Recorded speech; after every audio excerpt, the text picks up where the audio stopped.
Hi, welcome to Trading Without Fear. So this is an update video of what was going on from last week and what's going to be continue on going in April. So basically the money that I was waiting to clear did clear on the 21st. I was trading really well from the 21st all the way up until that Friday. I went from $608 to just shy of $1,200 in only 2 or 3 days. On Friday, I did a big money management error. I was trading support and resistance trades from the 21st all the way to Friday, and there's a support and resistance that I was trading, but I just kept getting the wrong side of the trade, and over time the theta decay on the options just expired, and instead of me actually allowing my stop to get hit, I pulled my stop, and it's a pretty common mistake to make all the time. I pull my stop, and sometimes I'll keep adding into the position expecting what I'm hoping to happen, and it just doesn't, so I end up losing all that money in that contract.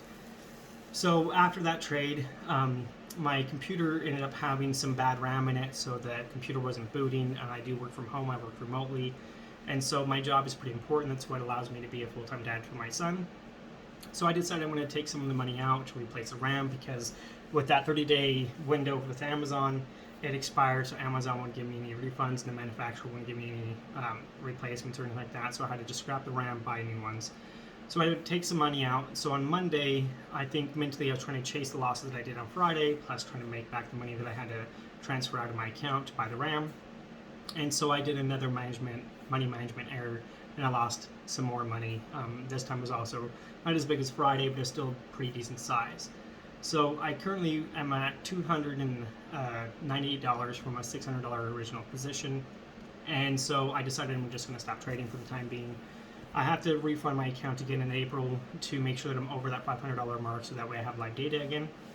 So one of the things that I've been trying to do is become really aware of my emotions while I'm trading, my behavior while I'm trading, and try to figure out what my emotional thought habit loops are, and try to determine ways that I can actually overcome those. So some of those ways that I've noticed is that I've been putting, or some of the reasons why I've noticed I've been trading the way that I've been trading, is I've been putting this erroneous time frame on my trading of going, okay, in 6 months I want to be here, in a year I want to be here, and as the weeks and months go on and I'm nowhere closer to that sense of urgency starts to kick in, and I want to get where I think I should be at this point faster, which is causing me to make severe money management issues. As you know from the previous video, after a 10-year-long relationship, my ex decided to end things, and we still live together, which has been a journey in itself. And in about 5 or 6 months, our contract ends. And so after the contract ends, we're going to be moving our own ways, getting our own places. And there's a part of me that's really worried about what's going to happen with our son. She wants to do 50-50. I want to have him full time. And there's different reasons why I want to have him. But, you know, there's a part of me that's afraid that I'm going to lose being a father, as I have been for the past 2 years to my son, or 2.5 years, because he's 2.5 years old. And I'm going to lose that at some point in the future, which is, you know, coming up pretty quickly. And so there's that fear of that. There's also that fear of, by the time I want to actually move out of here, by the time I have to move out of here, I want to be able to trade a $5,000 position. I haven't traded a $5,000 position in a very long time. It's been several years, and I want to get back to where I was several years ago, even before I started trading options, and get back to that mentality of where I was actually doing really well and trading the bigger size. There was a time when I was trading a $10,000 position, but that was not good trading. It was just more of a, you know, the market was really good. I had a decent amount of money in my account, and I was just gunslinging it. And that's also one of the reasons why I'm at where I'm at now, is I was going too big too fast. So what my plans are for April is I'll be refunding my account on the 6th. The funds won't be available until the following Tuesday or Wednesday, because it does take that long for it to actually go through. And I'll be doing a 20 sample trading set. So on average, because I only trade the Qs, my pattern only forms between 1 to 3 times a week. On a good week, it could be every single day, but on average, between 1 to 3 times. So my plan is to only trade fade and ABCD patterns. Ascending and descending triangles are the same patterns, so those are going to be lumped into the same thing. And instead of focusing on the money like I have been for years now, I'm going to be focusing on what I consider my trading game. So right here is actually my trading game rules. So I'm just going to go over them really quickly. So here they are. So basically, the trading game is supposed to. I think it's going to actually make it so it's easier for me to take away the money aspect of trading to make sure that I'm not trading for the money. I'm trading for the process of becoming a good trader. So basically, what it is every trade is worth 1,000 points, and the way that the 1,000 points are awarded is if I'm waiting for the pattern to fully form, if the pattern or setup is actually there and it's a clean pattern, and I take the trade without hesitation, and I place my risk, I don't pull my stop, and I execute the trade and just let the trade work. No matter what happens, whether or not I get a profit or whether or not I pay the commissions or I pay to play the game, 1,000 points are awarded. The certain errors that deduct from my points system is pulling my stops. I automatically lose the game, which means that 20 sample set size has to be restarted all over again, and I automatically just lose. If I'm getting too early to the trade or trading for my emotional thought habit loop, that's an automatic negative 1,000 points. So even if the trade works out, even if I don't pull my stop, just by getting in too early or I'm trading patterns I shouldn't be trading, such as, oh, this looks like a support, this looks like a resistance trade, this looks like this, and this, and this. Those type of trades are what I consider my emotional thought habit loop. Those are things of where I have that emotion that I should be buying in a certain area, and then I have that thought of going, okay, this is why I'm justifying why I'm doing that. And so from what I've been learning with neuroscience is that's what I call emotional thought habit loop. And if I trade anything more than 2 trades in a day, that's a negative $500 per or 500 points per trade. So for me, because my pattern typically only forms 1 to 2 times in a day, and what I mean by that is you may have an ABCD pattern that runs up and then turns into a fade pattern and then comes back down. That doesn't happen often. It does happen sometimes, but just not that often. So on average, there's only one opportunity to get into the pattern, and that's it. So if I'm over trading anything more than 2 trades, which I also have that 2 trade allowance, because let's say if the ABCD pattern is there or the fade pattern is there, I get it, my fill is pretty good, but it does come down and get me stopped out, but the pattern reforms or resets up, and I have an opportunity to get back in, I'll get back into the trade and let the trade work. So anything more than that, the trade's dead. I lose 500 points if I decide to get back into it. So the trading game is to take away all aspects of money. On my charts, I have no way to check my P&L. I have no way to exit a trade. I have no way to close a trade or cancel a trade. Once I'm in the trade has to do whatever it's going to do. My main focus in April is to become really patient about waiting for the ABCD patterns or fade patterns to work. But it's also more about allowing myself to be mentally okay with taking a loss. One of the things that trading has the power to do is to emotionally cause pain when you're taking losses, because the way that our brains work is anything that we feel that emotion through, we are addicted to that emotion neurologically, biologically, and chemically. And because our brains are wired that when one circumstance makes us feel in a certain way, everything that we've experienced in our lives that have the same emotional attachment attached to it, it's all linked together. Our brain fires them all off at the same time, so that emotion just compounds itself, which is why a lot of traders end up getting into severe depression or some other things, because they don't, they're basically addicted to the emotions in some other aspect of their life. The trading is bringing out that emotion to the point of where it's controlling their behavior. So the trading game is designed to help eliminate the profit potential, or not the profit potential, but the focusing on profits purely, because I know for myself and a lot of other traders, we end up focusing more on the profits versus the process, and this is trying to focus more on the process versus the profits.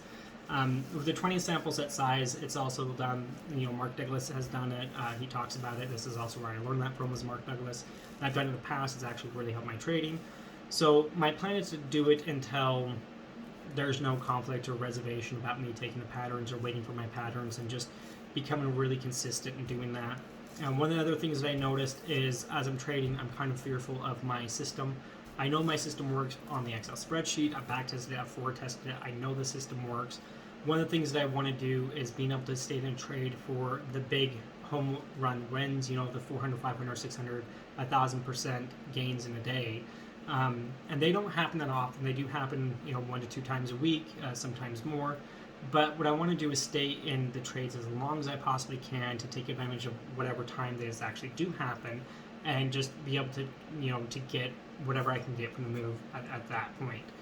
There's a couple of things that are I've noticed within me that actually makes it so it's harder to actually do what I want to do with my trading.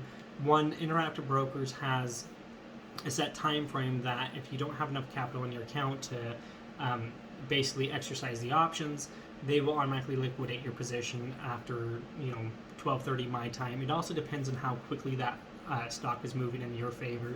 If it's kind of just slowly upticking into your favor and you're still slowly gaining profits, I've actually had them so that way they don't or liquidate my position at all.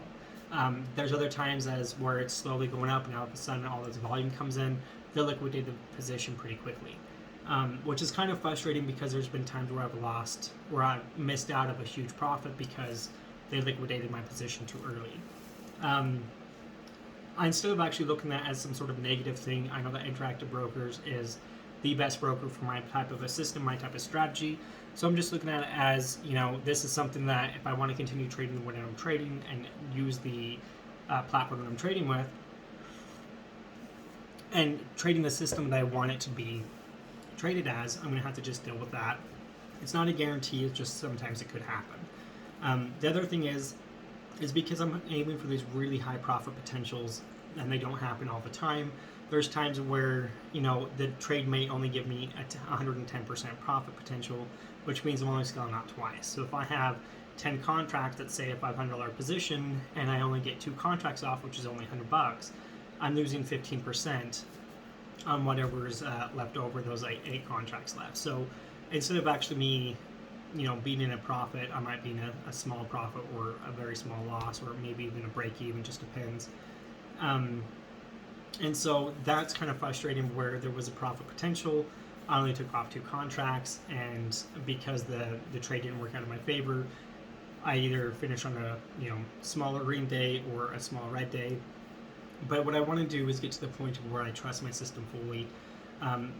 What I'm doing is I'm aiming for a 60% sell target to get my first contracts off or my first lots off, and then every 20 cents after that, I want to actually slowly scale out of the trade. As long as I have contracts, I want to stay in that trade as long as it's going to go.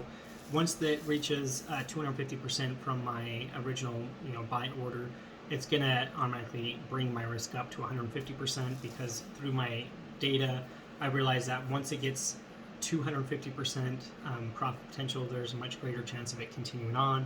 Momentum is a big deal in the market, and once momentum catches, the trade tends to continuously go in that direction for a period of time. So that's why I have it at 250%. So the other thing is I'm going to be starting off with 1 contract, so a $50 position. And I just want to get used to the idea of taking that small loss and then taking that 60% profit. So with the risk, I'm risking $9.50 for the potential of making $28. So it's not a huge profit. It's nothing to like write your mom about, write home about. But what I'm planning on doing is do that for 5 times and then increase my position size to a $100 position. Doing that 5 times, then basically my position size would increase based off of how much capital I have overall in my account, and then I'll take that capital and then I'll find out basically of how much I'm able to actually trade based off of how many times I can lose a certain amount over 5 times. So my plan for consistency is to only trade ABCD patterns and fade patterns. The patterns must be clean and easily identifiable. I can't get in too early, and I must wait for the pattern to fully form. That's something I have a problem with, is I'm anticipating the move happening. There's times where I get it early, and I'm just lucky that that move actually forms and actually works out. It doesn't mean that I'm getting a better feel. It doesn't even mean that I'm getting a better price, because with options, they have a tendency of coming down to what I consider true value, which is basically an area of where they're consolidating. As that theta decay starts happening, they start to kind of consolidate around a certain area. And because I'm typically buying around the 50-cent range, that could be between 50 cents to like mid-40s to 50-cent range. So I'm not getting any better feels than if I just waited a little bit.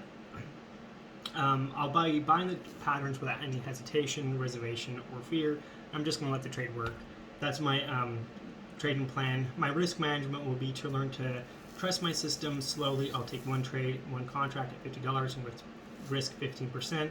Sell target is 60, then I'll be adding 1 contract.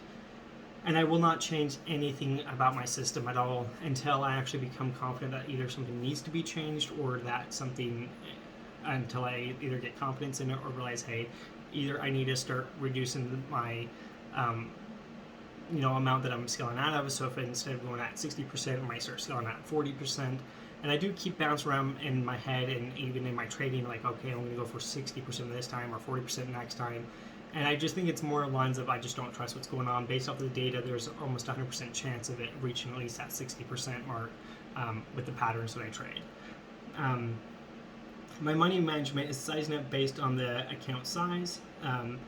So I must have the capital to risk 5 losing trades. So as an example of that, if I want to trade a $50 position, I have to have at least $100 in my account. And I'll be risking $10 per trade to make $30. $30 minus $2 in commission is $28. So in order for me to trade like a $100 account, I have to have $200 in the account. If I want to trade $150, there has to be $300, because it's basically just saying, okay, I have this much capital. If I want to size up to this amount, how many times can I lose that risk? And I want to be able to lose that risk 5 times. The reason why it's only 5 times, not 2 or 3 times or whatever, is because there are going to be markets where my patterns just may not work. What I also want to do is just be at peace with whatever the outcome is when it comes down to cutting my losses. And I think by me not knowing what's happening as far as the trade goes, as far as the P&L goes, that's going to help a lot. My goal is to try to focus more on my son and more on my current job and just watching the market, waiting for that pattern to form.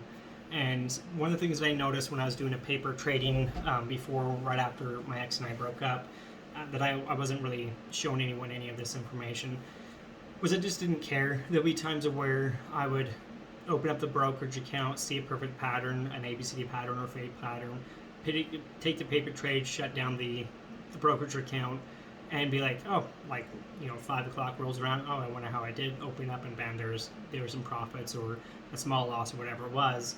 But ultimately, I just didn't care. My heart wasn't really into the trading at the time, and I think the reason why I was doing better at that end was because I didn't care about the money. I didn't care about the outcome of the trade.